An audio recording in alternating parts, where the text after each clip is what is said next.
Hello, welcome back. I'm the Wolf, I'm Daddy-O, and we're just doing a quick little vlog of vlog style edition of Wanna Wrestle. just because yesterday, Saturday. Saturday, Brodie Lee from AEW passed away at 41. Really surprisingly, nobody knew about this. Maybe Tony Khan knew about it. From what I've heard, very, very few people knew what was going on. He'd been off of Dynamite since the dog collar match. Yeah, And there was a claim that he had an injury from that, which, if you saw the match, you could understand. But that might have been just a cover that they wrote him off because he needed treatment. His wife, her name's Amanda, but she was an indie wrestler named Cindy Sin. I don't know if she's currently wrestling or not.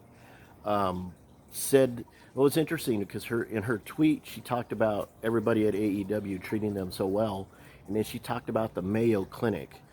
The Mayo Clinic is famous for treating patients with cancer. So he may have had lung cancer, but the full information, all the information hasn't come out yet. It's slowly coming out a little more each day. Wrestling Observer Radio has talked about it. Fightful has talked about it. A couple of other WrestleMania, but I don't trust them. But a lot of outlets are getting out little tiny bits of information. Of course, in the Evil Empire, he was Luke Harper. His run was, I mean he did good work with the Wyatt family. The But Wyatt that's family and about the it. Bludgeon Brothers was okay too, but we know that he was capable of so much more, and the whole reason behind his silent character in the Wyatt family was that Mr. McMahon wanted him to do a southern accent, and he was like, but I'm from Rochester, New York. How the hell am I going to do a southern accent? And which is kind of, I don't know, it's kind of easy for some people to affect it. We do it all the time. But maybe just not convincingly, he didn't think he would be good at it, so his character became a silent person, which is kind of stupid. When they first broke up the Wyatt family, remember that match with AJ Styles? Yeah, Where he kind of. damn near beat AJ Styles clean, and he kicked the crap out of him. Remember? He's like, he fell out of the ring. My gosh, that's my favorite memory of his time in WWE. Was his match with AJ Styles was just freaking, pardon the pun, he was phenomenal. He did some great work, and I was really excited to see if he was going to get a push, and then they ended it right after that. Also, real quick note, sorry that the phone is or the video is so shaky and everything. We're shooting this on my phone, and I'm just using my hands to hold it. I can hold it for a little bit. 'Cause- Maybe it won't be so shaky because you're tired. You just woke up from your I took a little nap. Had some Chinese food, took a nap, things happen. yeah. This will be like the first vlog we did together since the road trip to go get your mom. Also, so then he got released on Black Wednesday. I think he was part of the releases. Mass releases. Yeah, and then they started. Now, what was cool is they started teasing the Exalted One. It looked like at one point really pointed at Matt Hardy, and we were really excited about that. But then they threw a couple of twists on there. Remember, they had Raven. They had Raven sitting in the audience, and they just paid him like $50 and flew him from wherever he lives, and gave him some money in a hotel, and just so he could be on camera for like 5 minutes, if that. Right. I mean, he was there for the whole show, but they just had him there, and then somebody got thrown into him over the barricade, and it's like, wait, that's Raven. Oh crap, is Raven the leader of the Dark Order? The Christopher Daniels one wasn't a legit tease. He was just doing that to screw with them. I wouldn't have thought that he would go full heel and become the leader. So I don't know. Right. But it was really cool. And then I posted it on my Facebook the other day. Was his debut. The promo that he came out with, that fire promo, where he dissed Vince. That was my favorite. He was talking to Christopher Daniels. Yeah. Believe me, Mr. Daniels, you're not the first out of touch old man Right. that doesn't believe in me, and you won't be the last. That was so good.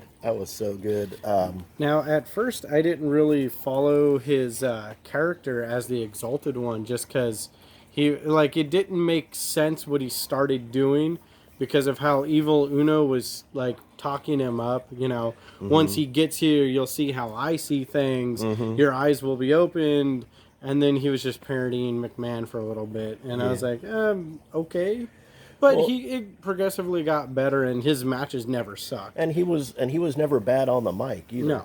He did somebody else does it. I forgot who they mentioned, but I was like, oh, Brodie does that too, where he'll drop in song lyrics because I mean these guys are not writing. There's no writing team at AEW. There's just Tony, and the wrestlers can pitch ideas to him and say, and he'll say, yeah, go ahead. And so Tony just makes sure it's written for time constraints, right to the commercial and right to the and to the time that they're allowed on TV. So a lot of that stuff they just make up themselves, which is cool because then you really organically get cool promos. Brodie was good on the mic, not great on the mic, but he was good and solid on the mic, and he was better than what he was given credit for at the Evil Empire. So I'm glad they let him go and he went over here. His work at I heard about this. I watched the Being the Elite tribute today, and what I forgot who was talking about. I think it was John Silver said it was either him or Alex Reynolds. No, it was Alex Reynolds. He said that when they approached him about doing the comedy stuff that they're doing on BTE, he wasn't really on board with it at first, and that he was like taking his Brodie Lee, Mr. Brodie Lee character serious. So he didn't think it was a good idea to do comedy. But since they were all doing it, they talked him into it. And the first time he had the rolled up papers, remember that became a thing, and he threw them at John Silver. He laughed, and then he had a really good time. I'm trying to keep us in frame here. And he had a really good time with it and started enjoying it. And we're kind of mixed on the Dark Order comedy because it's like, well, wait, there's supposed to be this evil company that recruits wrestlers Losers. to this cult, but on BTE they're just doing a lot of comedy stuff. We're mixed on that. You don't really. I mean, like, it's not the 70s, 60s, 70s, the kayfabe doesn't really matter. Oh, yeah. We, Here, you hold it for a while. yeah, the kayfabe has already been broken, right? So we know it's not, what is it? Not real. Not real. I don't know. We know it's scripted, right? So I can take it or leave it. Now, had this been like like I said, like the 70s, and you find out that they're doing these little comedy sketches, assuming you had something akin to YouTube, and you find out, hey, they're doing these comedy things, but the Dark Order is evil, then I would be more against it. But Well, because of their work on BET, it's let John Silver come to the forefront. Get popular. He's funny as hell. He's a little bald. He looks like a midget compared to the other guys, but he's actually probably 6 foot or something. Right, yeah. But everybody else is just huge. He's just so funny, and a couple of them are too. I saw some tributes. 10 did a tribute on his car from a little handheld cell. Said that he helped him a lot, that he was very mentor-like. 99 Anna J said he helped her more than anybody in the company has helped her. Everybody's talking about. They all know, we acknowledge that he was a good wrestler, but everybody was saying he was even a better father and husband. He actually has a son named Brodie. His other son's name is Nolan. I thought you were going to say Lee, and I was like... That's what I was hoping, but it's Brodie and Nolan. But they're just, those kids, I wouldn't even know what to do because I think Brodie's the older one. I'm not sure. Was he the one sleeping with the That's title? what I would say when Brodie won when he won the TNT title from Cody, he took it home, the legit one home. I mean, I guess they had one that he could walk around with, or maybe it's the same one, but he had the belt at home, and his older son would take the belt and sleep with it in his bed. And then when he lost it again to Cody, he came home and his son was all crying and disappointed that he didn't have the belt. And he's like, I'm okay, by the way. Your dad just got his ass kicked, Right. and I'm okay. And it's like, well, but he doesn't have the belt. And there's a lot of, I'm sure there's a lot of stories like that. The wrestlers are all, the wrestlers are just, oh, everybody's upset. I'm trying to figure out now. I already got heat on this on the AEW fan page. I was really, I mean, I'm from a generation of the show must go on, so I was like already posting, well, what are they going to do? Who's going to take over? The first thought when I posted on Saturday was John Silver may take over because he's such a breakout star. What do you think? I don't know. I really hadn't given it any thought. To me, I guess it would make sense if Evil Uno did. Well, I thought Evil Uno was the leader when they first started. Remember, I want him to bring back the Human Throne. By the way, Yeah. they need to do that. And but well, my first thought was John Silver because he's so over right now. Then I thought, well, Matt could become rebroken and it still might stay a comedy act if they do that with Matt Hardy because the broken character is pretty funny. So I don't know how they're going to handle this. To me, my immediate thought is they should not be on television this week. Right. They should keep them off, or if they do, I think they have to acknowledge the passing. Oh, well, I mean, I think either way they will. I mean, because storyline right now is that Dustin is trying to get revenge, and he's supposed to take out every member one by one, and he's already beat 2. He already beat 10, Preston Vance, and then I forgot who the other one was. I think it was Alan Angels, I think. I'm not sure. He's already beaten 2 out of them, and so he's supposed to beat them all. Or maybe Colt Cabana could take over, because remember, Colt Cabana Mr. Brodie was taking him like under his wing, literally shielding him from stuff, remember? And moving him off the stage. And last week on Dynamite, Shivani said he talked to Colt Cabana and asked him about his standing within the Dark Order. And he was like, I'm trying to mentor them on how to do certain things. But he started to bring back his comedy style wrestling, but he's also like really got this cool vicious streak that he pulls out when he just gets tired of the comedy.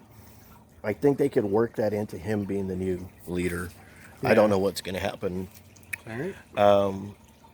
And I think that's about all we had about Brodie. Just a couple of other updates. This is a special Wanna Wrestle. We're going to get back to it whenever we can. I don't know about the premiere podcast. Yeah, I'm working on. I don't know where that stupid charger went. I'm trying to find it. We're going to be doing over a Zoom format because now the wolf has moved into his own wolf den by himself. Well, not exactly by himself, but he's not living with me. Yeah. And so we're trying to get that together. It's just taking forever. You're moving in, transitioning to a new job that's going to take it more time. Yep. So the way I'm looking at it is that the premiere podcast, which there's all kinds of movies coming, and especially Disney Plus stuff coming for superheroes that we can talk about.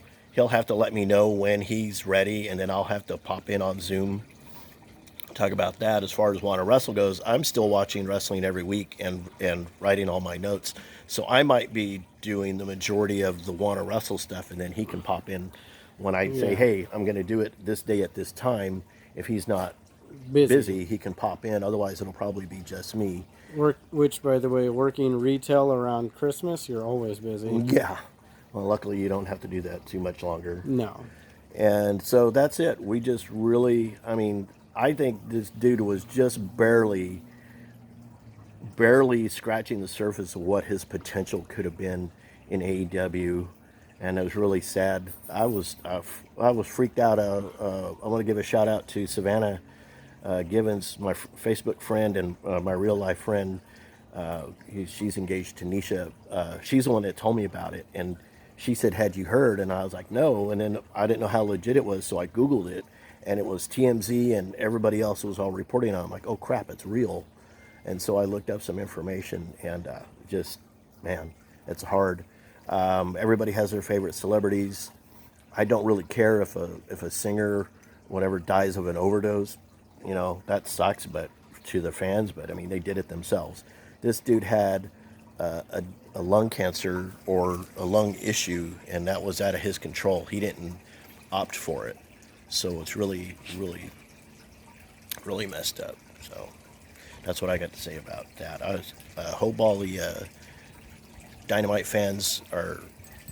I don't know what Wednesday's going to be like. It's going to be weird. Mm-hmm. So I don't know.